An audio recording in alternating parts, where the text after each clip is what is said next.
$65 billion. I repeat, $65 billion. That's the amount that vanished. That disappeared. The money that thousands of people, rich and poor, thought they had. This is the story of a 40-year lie, a house of cards built by the most trusted man on Wall Street.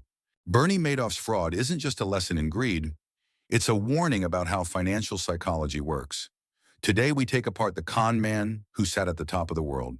To his victims, Madoff was a genius, a titan of finance with a perfect winning streak year after year.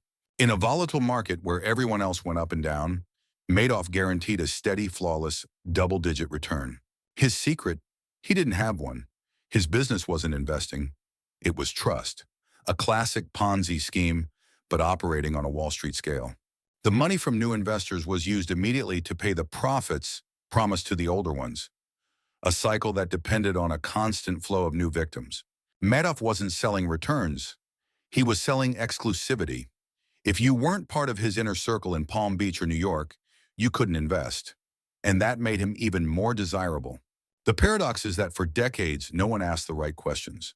How could he have high returns in bear markets? Where were the trading records? There was a man, Harry Markopolos, who reported him for years, presenting irrefutable evidence. The SEC ignored him at least 5 times. But every house of cards must fall, and the trigger was, as almost always, panic. In 2008, the financial crisis hit the world. Madoff's investors didn't want to wait for their returns. They wanted their capital. Requests for fund withdrawals quickly escalated to $7 billion. The influx of new revenue dried up. The money simply wasn't there. By December of 2008, Madoff knew it. The game was over. In a final desperate act, he confessed the fraud to his 2 sons. They reported him to the authorities. Madoff was arrested in his Manhattan penthouse, at the very pinnacle of his own deception. The impact was devastating. Celebrities, charitable foundations, universities, thousands of lives were ruined. People who lost absolutely everything. In 2009, Bernie Madoff pleaded guilty to 11 counts of fraud, money laundering, and perjury. The sentence, 150 years in prison, a conviction that, symbolically, represents the decades of lies and the irreparable damage he caused. Madoff demonstrated that the biggest frauds aren't pulled off with hackers or code.